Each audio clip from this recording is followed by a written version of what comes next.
성경을 읽다 보면 많은 분들이 불면증을 치료받는 경험을 하시곤 합니다. 성경의 많은 부분에서 우리는 그러한 위험을 안고 있는데요. 이 불면증 치료제로 유명한 성경 무엇인지 다 아시죠?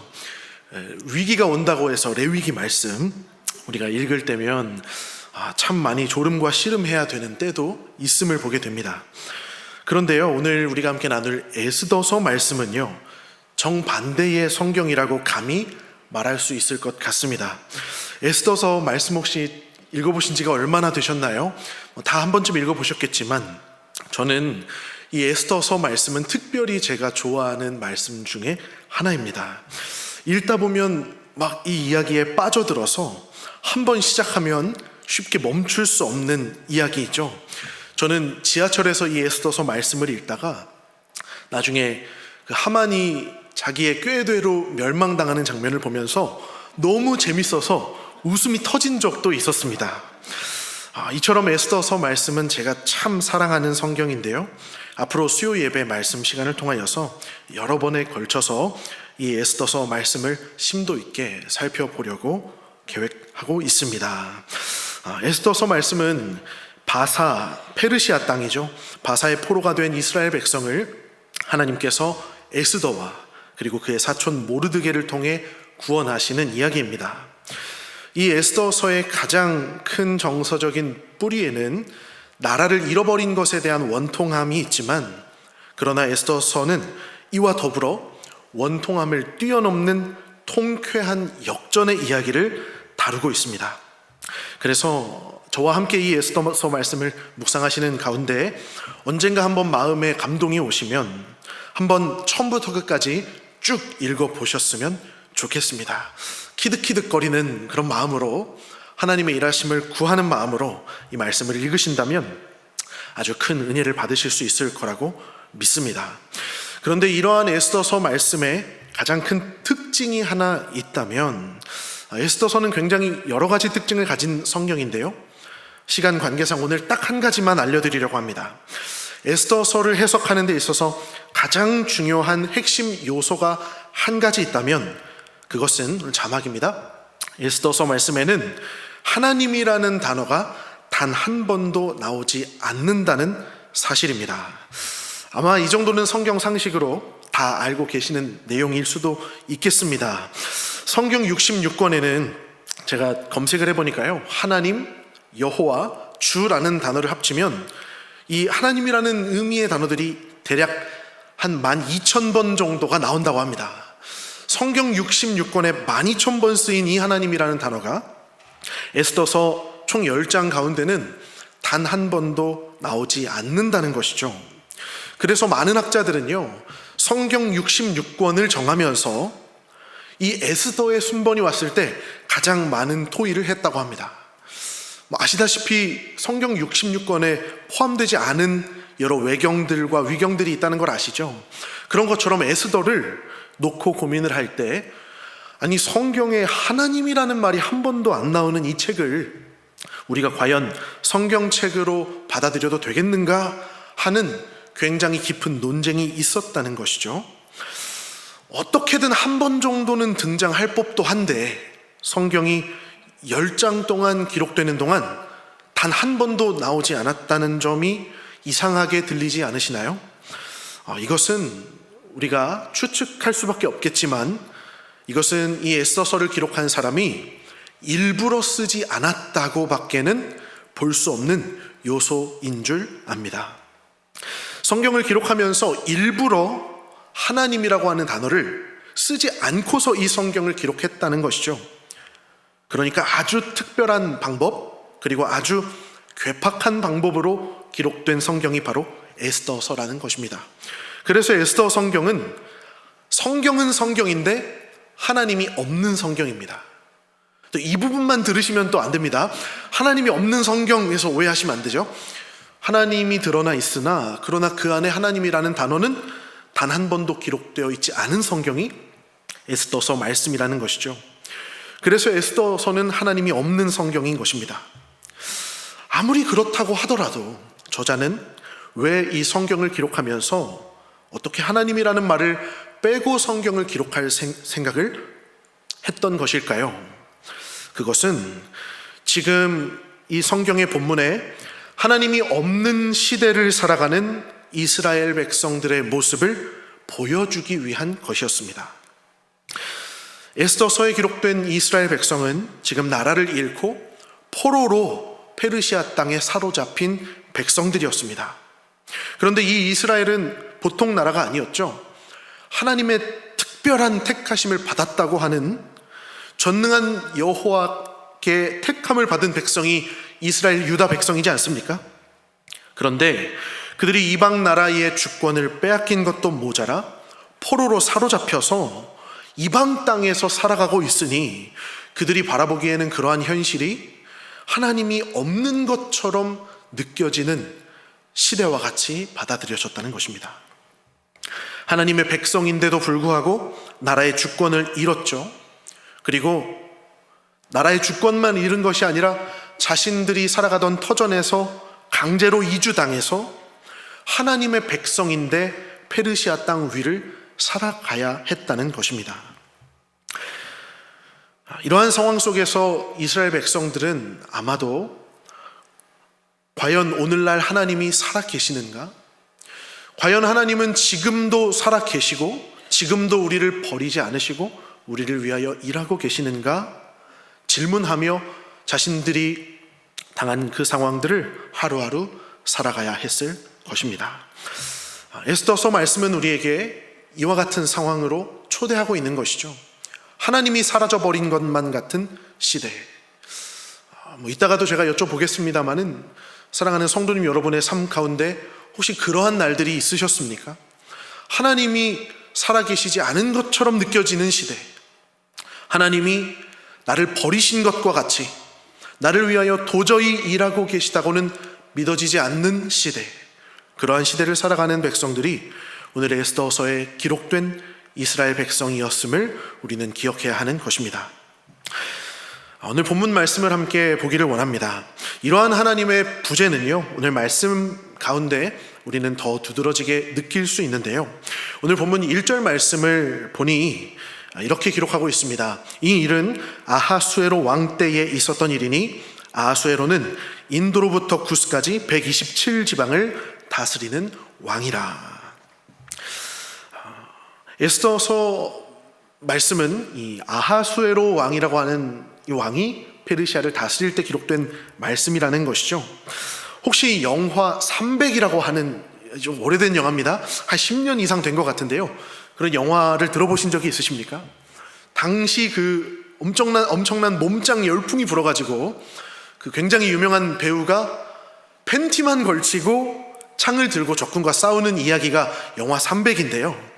거기에 이 페르시아 왕이 나옵니다. 보면 막 이따만한 그 귀걸이 막 코걸이를 주렁주렁 메고 나와서 나는 관대하다라고 말을 하는 그런 장면이 청년들에게 인기가 굉장히 많았는데요. 그 왕이 바로 아하수에로 왕입니다. 아하수에로 왕은 이 페르시아 제국이 탄생한 지 100년이 채 되지 않아 가장 강성했을 당시에 이 페르시아의 왕이 되어서 네 번째 왕으로서 이 페르시아 제국을 이끌었던 왕이 바로 아하수에로 왕입니다. 오늘 말씀은 그가 인도부터 구스까지 127지방을 다스린다고 기록했습니다.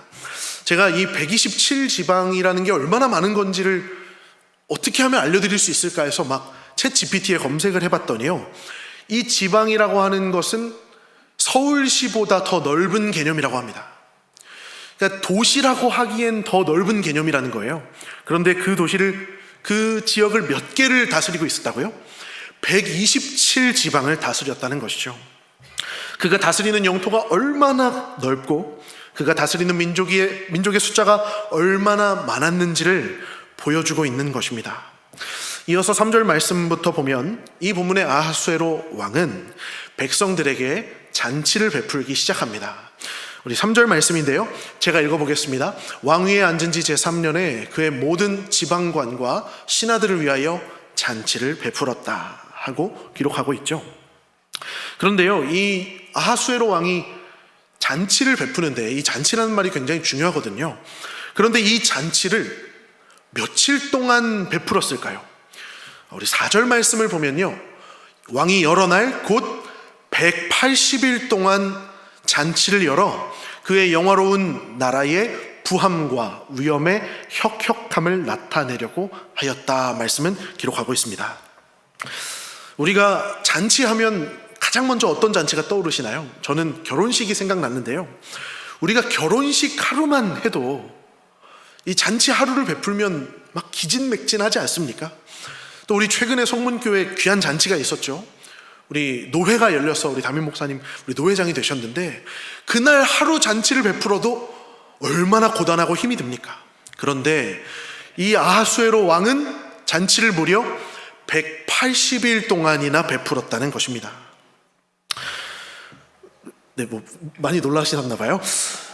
잔치를 180일, 그러니까 거의 6개월이 넘는 시간 동안 잔치를 베풀면서 이 아하수에로 왕은 무엇을 했냐면, 이 127지역에 흩어진 모든 관리들을 다 이 수산궁이라고 하는 이 수도로 모이게 했습니다. 그러니 차도 없는 시절에 막 부산에서 서울 올라오려고 하면 시간이 엄청 걸리잖아요. 그러니까 모든 나라를 땅끝까지 다 모이게 하기 위해서 6개월이 넘는 시간 동안 이 잔치를 벌였던 것입니다. 그러면서 자기가 세운 이 나라가 얼마나 부하고 얼마나 위엄이 혁혁한지를 나타내려 하였다는 것입니다. 그래서 이 말씀을 볼 때 우리는 아하수에로 왕의 특징을 한 가지 알 수 있는데요, 아하수에로는 과시욕이 좀 있는 왕이었다라고 기억을 하시면 좋을 것 같습니다. 그런데 이제 이 180일의 잔치는요, 사실 시작에 불과합니다. 이제 본문 5절 말씀을 우리가 보면요, 이렇게 기록하고 있습니다. 이 날이 지남에, 이 날은 180일의 잔치를 의미하죠. 이 날이 지남에 왕이 또 도성 수산에 있는 귀천간의 백성을 위하여 왕궁 후원뜰에서 7일 동안 잔치를 베풀었다라고 기록하고 있습니다. 오늘 우리가 함께 읽은 이 1장 1절부터 12절의 이야기는 사실은 지금부터 시작되는 이 7일간의 잔치의 이야기를 다루고 있는 내용입니다. 왕이 6개월간의 잔치를 베풀고 자신의 그 나라의 부함과 위엄을 다 나타낸 이후에 아하수에로는 성에 차지 않았습니다. 그는 이제 두 번째 보너스 잔치를 열어서요, 이제 그동안 온 백성들이 모이느라 시달렸을 이 수산궁에 사는 백성들을 위로하기 위해서 7일짜리 잔치를 또 다시 열게 되었던 것이죠. 그래서 왕이 이 잔치를 어떻게 준비했는지가 이제 6절과 7절에 나타나 있습니다. 6절 말씀입니다. 우리 노란색만 제가 한번 읽어보겠습니다. 백색, 녹색, 청색 휘장을 기둥 문고리에 메고 금과 은으로 만든 걸상을 땅에 진설하고, 제가 눈이 좀 안 좋아서 금잔으로 마시게 하니 왕이 풍부하였으므로 어주가 한이 없었다라고 기록하고 있습니다. 잔치를 베푸는데요, 백색, 녹색, 청색 휘장을 이 기둥에다가 매서 휘장 장식을 하고, 그리고 금으로 된 상과 금으로 된 잔으로 이 잔치에 참여한 사람들에게 술을 막 주는데, 이 왕이 풍부하였으므로 어주가 한이 없었다는 것이죠. 무슨 말입니까? 맥주 무한리필, 포도주 무한리필 잔치가 열렸다는 것입니다. 그래서 그 화려한 휘장과 그 금상과 금잔을 놓고 이 페르시아의 백성들이 너나 할 것 없이 잔치의 시간을 보내고 있었던 것이죠. 영화나 드라마를 보면 막 귀족들이 잔치하는 모습 볼 수 있지 않습니까? 막 보석들이 상에 깔려 있고 막 왕과 고관들이 앉아서 잔치를 하고 있는 그런 모습. 만약 우리 성도님 여러분 그런 잔치에 초대를 받으신다면 기분이 어떠실까요? 저는 너무 좋을 것 같습니다. 저는 무한리필 주류가 아니라 그냥 무한리필 떡볶이만 줘도 되게 좋은 사람이거든요. 그런 잔치에 가면 너무 기분이 좋을 것 같습니다. 그런데 오늘 이 잔치의 양상을 보고 많은 학자들은요, 제가 아까 이야기했던 백색, 녹색, 청색 휘장, 그리고 금과 은으로 만든 걸상과 금으로 만든 잔으로 먹고 마시는 이 시간을 공교롭게도 유다 백성들이 예루살렘에서 그 성전 안에서 누렸던 그 제사와 잔치의 모습과 너무나 닮아 있다고 학자들은 가르친다는 것입니다. 우리 출애굽기 26장 말씀인데요, 다 같이 한번 보시겠습니다. 출애굽기 26장 말씀은 성막에 관련된 이야기입니다. 너는 성막을 만들되 가늘길게 꼰 배실과 청색, 자색, 홍색 실로 그룹을 정교하게 수놓은 10폭의 휘장을 만들지니. 이것은 성막에 장식된 휘장의 이야기고요. 또 열왕기상 말씀을 보면 솔로몬이 또 여호와의 성전의 모든 기구를 만들었으니 곧 금단과 진설병의 금상과 49절입니다. 내소 앞에 좌우로 5씩 둘 정금 등잔대며 또 금꽃과 등잔과 불집게며. 성전 안에는 어떤 집기들이 가득했다는 것이죠? 금으로 만든 상과 금으로 만든 대접들이 가득했다는 것이죠. 그러니 이러한 예루살렘 성전의 아름다움을 이미 경험해서 알고 있었던 유다 백성들이 이 페르시아 아하수에로 왕의 잔치에 나아갔을 때 그들은 그 화려한 황궁의 잔치를 보며 가장 먼저 무슨 생각을 했을까요? 이 잔치 너무 아름답다. 이 잔치 너무 먹을 게 많다. 행복하다. 이런 생각을 했을까요? 아니라는 것이죠. 유다 백성들이 이 바사 왕의 잔치에 나갔을 때 그들은 아마도 성전 생각이 났을 것입니다. 제가 작년 연말에 핸드폰을 바꾸려고 알아본 일이 있었습니다. 제가 핸드폰을 쓴 지가 4년이 돼가지고요. 이제 배터리도 너무 빨리 닳고 또 막 그 저장된 용량이 이제 부족하다고 막 경고가 뜨기 시작하는 거죠. 그래서 제가 이제 인터넷에 최신형 핸드폰을 검색을 해 보았습니다. 그랬더니 200만 원이 넘는 이 최신형 아이폰이 주황색으로 나왔는데 그 주황색 핸드폰이 너무 아름다워 보이는 거예요. 그래서 제가 굉장히 조심스러운 마음으로 저희 집사람에게 요청을 했습니다. 여보, 내가 핸드폰 쓴 지가 4년이나 되었고 그리고 이제 배터리가 얼마 못 가고 이제 용량도 부족해서 핸드폰을 좀 바꿔야 될 것 같아요. 이렇게 이야기를 하니까요, 저희 집사람이 이렇게 이야기했습니다. 저희 집 이제 7월에 둘째가 태어나거든요. 둘째 태어나면 분유값 들어가야 되니까 둘째를 다 키우면 바꾸라고 대답을 했던 것입니다. 둘째를 다 키울 때까지, 그때부터였습니다. 이제 어디 가서 주황색만 보기만 하면 핸드폰 생각이 막 아른아른 하는 것이죠. 우리 오늘 마리아 성가대 복장이 주황색이 약간 감도는데요, 막 볼수록 막 그 핸드폰이 막 눈앞에 아른아른 하게 되는 것이었습니다. 저희 집 둘째가 분유를 빨리 떼기를 기도해 주시기를 부탁드립니다. 웃자고 한 이야기입니다. 이스라엘은 이 화려한 황궁의 휘장 장식과 금상, 금 대접을 볼 때 어떤 마음이 들었을까요? 옛날이여, 지난 시절 다시 올 수 없나 예루살렘 성전 하면서 아무리 그 황궁의 잔치가 아름답고 화려하더라도 그들은 오히려 극심한 패배감과 우울감에 휩싸였을 것입니다. 그리고 우리가 앞서 나눈 것처럼 이스라엘은 도저히 하나님의 존재를 느낄 수가 없었을 것입니다. 하나님, 기도해도 응답하지 않으시는 하나님, 나라의 회복을 위해서 아무리 기도해도 이루어주지 않으시는 하나님, 우리가 페르시아로 팔려가는데도 모르는 척하는 하나님, 이 하나님의 일하심이, 그들을 향한 구원의 손길이, 하나님의 능력의 손으로부터 얻는 소망과 위로가 전혀 느껴지지 않았을 것입니다. 그렇다면 페르시아 왕 아하수에로는 오늘 이스라엘 백성들 그리고 자신이 다스리는 수많은 민족들에게 왜 이와 같은 잔치를 베풀었을까요? 아마 왕이 이러한 잔치를 베푼 그 속내는 자신의 속국들과 이민족들을 향해 자신의 힘과 위엄을 드러내면서 이제 내가 너희를 다스리는 왕이니 너희도 이러한 부와 명예를 얻고 싶다면 이제는 나를 따르며 나에게 충성하라 말하는 것이 아니겠습니까? 이와 같은 상황 속에서 이스라엘 백성들, 이 잔치에 참여한 이스라엘 백성들은 아마도 깊은 고민에 빠지게 되었을 것입니다. 하나님은 과연 살아 계신가? 그리고 거기서 더 심해지면 하나님이 과연 계시기는 한 걸까? 하나님이 우리를 버리신 것은 아닐까? 아니면 애초에 하나님이란 것은 없었던 것은 아닐까?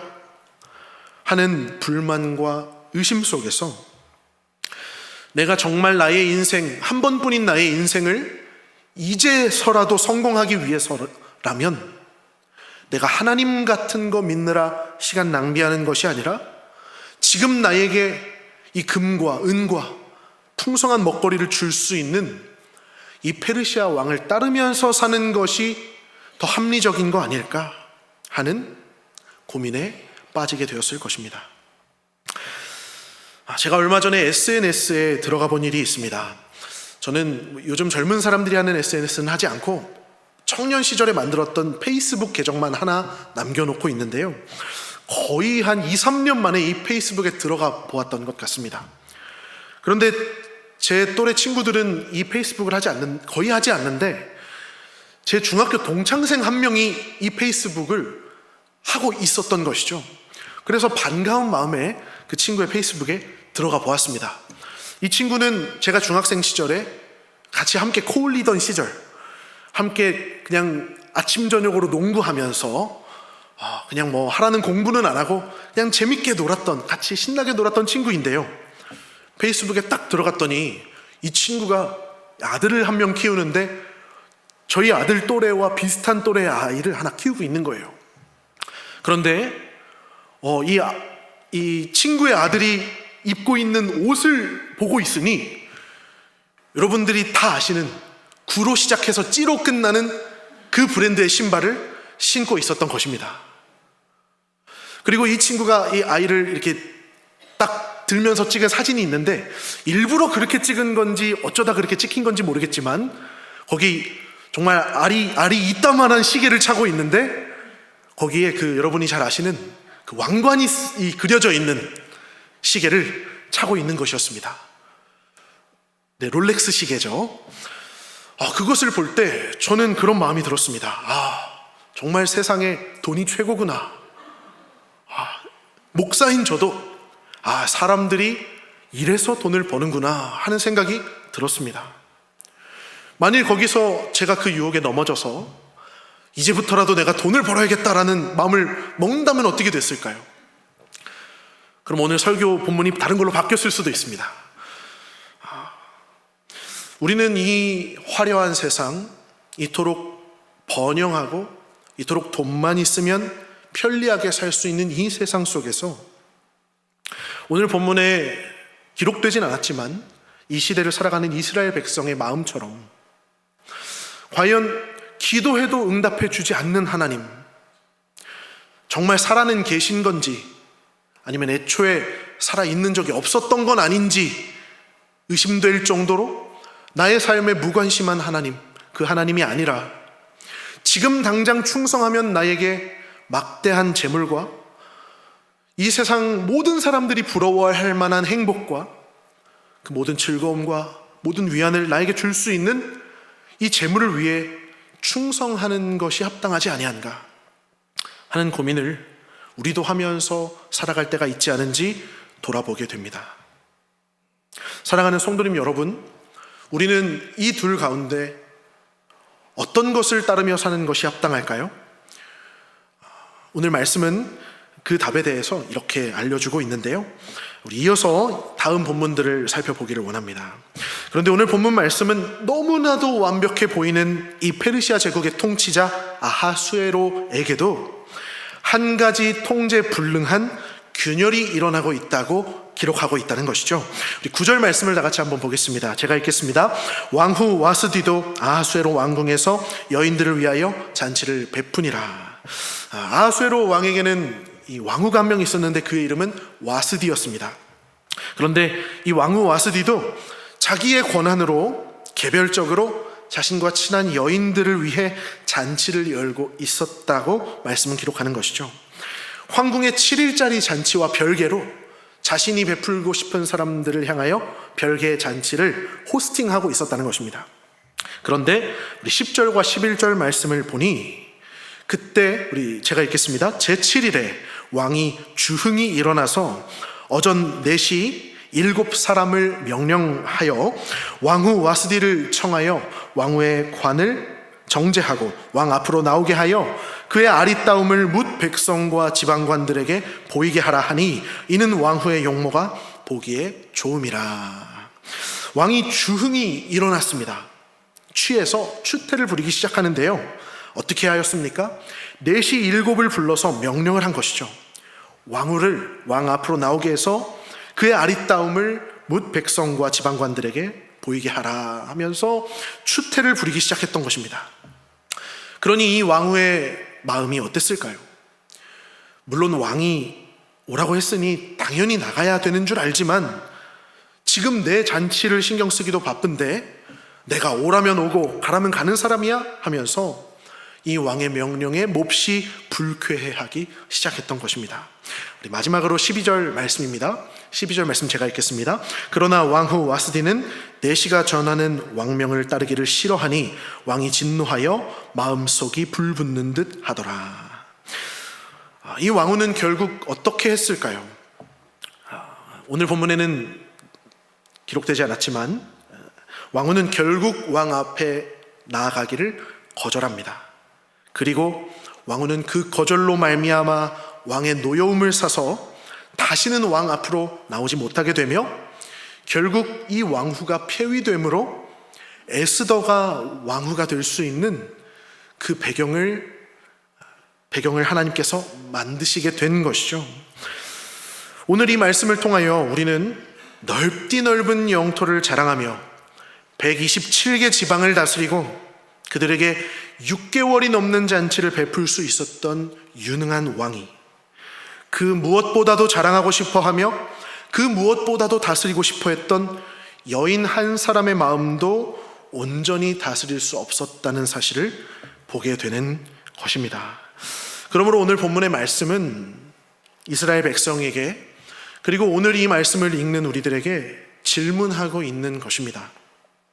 오늘 거대 제국 페르시아 127개의 지방을 다스리며 자기 황궁에 백색, 녹색, 청색 휘장을 걸고 금으로 만든 걸상과 잔을 베풀며 자신의 위엄을 나타내는 이 왕을 따를 것인지 아니면 비록 지금은 무너졌으나 예루살렘 성전 안에서 내가 믿고 의지했던 하나님, 청색, 자색, 홍색 실로 뒤덮인 그 휘장 아래에서 내가 믿고 섬기며 의지했던 그 권능의 하나님을 믿고 의지할 것인지 선택하라고 말해주고 있는 것이죠. 누구를 선택하시겠습니까? 잠깐만 그 넓은 땅을 다스릴 뿐 어느 날 홀연히 사라질 아하수에로 왕이 아니라 우리 모든 사람의 마음을 주장하시며 이제로부터 영원토록 온 땅과 하늘을 다스리실 영원한 왕 여호와 하나님을 우리가 더 굳게 믿겠습니다 다짐하는 것이 말씀 앞에 합당한 신자의 고백이 되는 줄을 믿습니다. 오늘 주신 말씀을 정리하고 또 주신 말씀을 우리 삶에 적용하며 결단하기를 원합니다. 사랑하는 성도님 여러분, 이 세상을 살아가다 보면 마치 하나님이 안 계신 것처럼 느껴지는 때가 있음을 보게 됩니다. 그분의 일하심을 도저히 기대할 수 없으며 그분이 과연 살아계시기는 한 걸까 싶을 만큼 그분을 향한 의심과 불신앙이 가득한 때를 경험하게 됨을 봅니다. 어떨 때 그렇습니까? 나 자신이 또는 우리 가족이 갑자기 어떤 사고를 당하게 되었을 때, 갑자기 어떤 큰 질병을 얻게 되었을 때, 또는 오랫동안 간절히 기도했는데 막상 기도한 그 날이 되었지만 기도가 전혀 응답되지 않았을 때, 그 누구보다도 하나님의 보호하심을 받아야 합당한 하나님 열심히 믿는 나인데 그럼에도 불구하고 그런 나의 삶에 감당할 수 없는 고난이 찾아왔을 때 우리의 마음은 어떻습니까? 하나님이 완전히 그 자취를 감추신 것처럼 도저히 나를 위하여 일하지 않으시는 것처럼 느껴질 때, 하나님이 그 도움의 손길을, 그 은혜의 얼굴을 우리에게서 완전히 감추신 것처럼 느껴질 때 그때 우리는 아직도 이 하나님을 믿는 것이 정답일까 하는 생각이 들기 마련일 것입니다. 그럴 때면 이미 하나님께 받은 그 은혜의 순간은 오래전 일처럼 느껴지고 더 이상 과거의 그 은혜와 위로가 나에게 힘을 주지 못하는 것처럼 느껴질 때도 있을 것입니다. 그때 우리가 무엇을 의지해야 할까요? 우리를 영원토록 사랑하시는 우리 왕 여호와 하나님만 의지하기를 원합니다. 왜냐하면 그분은 우리의 눈으로 볼 수 있는 곳에서만 일하시는 분이 아니라 우리의 눈과 우리의 생각과 우리의 능력과 우리의 감각이 미치지 않는 곳에서도 우리를 위하여 역사하시는 하나님이시기 때문입니다. 그러므로 이와 같은 고민, 보이지 않는 하나님을 내가 과연 끝까지 믿어도 될까 하는 이와 같은 고민을 안고 살아가는 우리들에게 에스더서의 저자는 10장의 분량으로 기록된 이 성경에서 과감하게 하나님이라고 하는 이름을 빼버림으로써 우리를 하나님 없이 방황하는 이스라엘 백성들의 세계로 초대하고 있는 것이죠. 그 말씀의 세상 안에서 우리가 때론 하나님을 믿지 못하고 그분을 의심하며 이러지도 저러지도 못하는 삶을 살아갈 때도 있지만 그 가운데 끝까지 이 하나님을 붙잡으라고 말해주고 있는 것인 줄 믿습니다. 오늘 에스더 말씀의 첫 번째 설교를 함께 나누었습니다. 그리고 저는 오늘 설교의 제목을 이렇게 한번 정해보았습니다. 화려한 번영 속 보이지 않는 하나님만 붙들다. 사랑하는 성도님 여러분, 화려한 번영의 세상을 살아가는 동안에 우리가 단지 그 세상 속을 살아갈 뿐만 아니라 우리도 남들과 똑같이 그 세상의 화려함과 부가 우리를 지켜줄 것이라 생각하지는 않았는지 돌아보기를 원합니다. 왜냐하면 하나님을 믿어봤자 안 도와주실 것 같으니까 그렇죠. 하나님을 신뢰해봤자 도저히 살아날 길이 안 보일 것 같으니까 그렇죠. 그러나 우리가 오늘 말씀 앞에서 하나님은 여전히 살아계시며 우리를 위하여 일하고 계신 분이심을 믿을 수 있기를 원합니다. 이제 말씀을 마치면서 우리 성도님들과 한 가지 인사하면서 말씀을 마치기를 원하는데요. 앞으로 꽤 긴 시간 이 에스더서 말씀을 함께 묵상할 것입니다. 그 시간 동안에 저는 이 에스더서 말씀을 마치면서는 우리 성도님들과 매번 마지막 같은 인사를 나누면서 마쳤으면 좋겠는데요. 제가 자막을 준비했습니다. 우리 이와 같이 한번 옆 사람과 인사하며 말씀을 마쳤으면 좋겠습니다. 내용은 무엇이냐면 눈에 보이지 않아도 하나님은 여전히 일하고 계십니다 하는 인사말입니다. 우리 옆 사람을 보면서 이와 같은 인사로 함께 인사하도록 하겠습니다. 눈에 보이지 않아도 하나님은 여전히 일하고 계십니다. 아멘. 말씀을 마치겠습니다. 하나님은 지금도 일하고 계십니다. 그리고 그분의 일하심은 아무나 경험할 수 없습니다. 이 세상의 능력이 아니라 하나님의 능력을 구하는 자들만 경험할 수 있습니다. 그분이 일하실 것을 여전히 믿고 신뢰하며 기다리며 믿음의 눈을 들어 그분이 오늘도 우리를 위하여 일하실 것을 경험하고 체험하시는 우리 모든 영가족들의 삶이 되시기를 진심으로 소망합니다.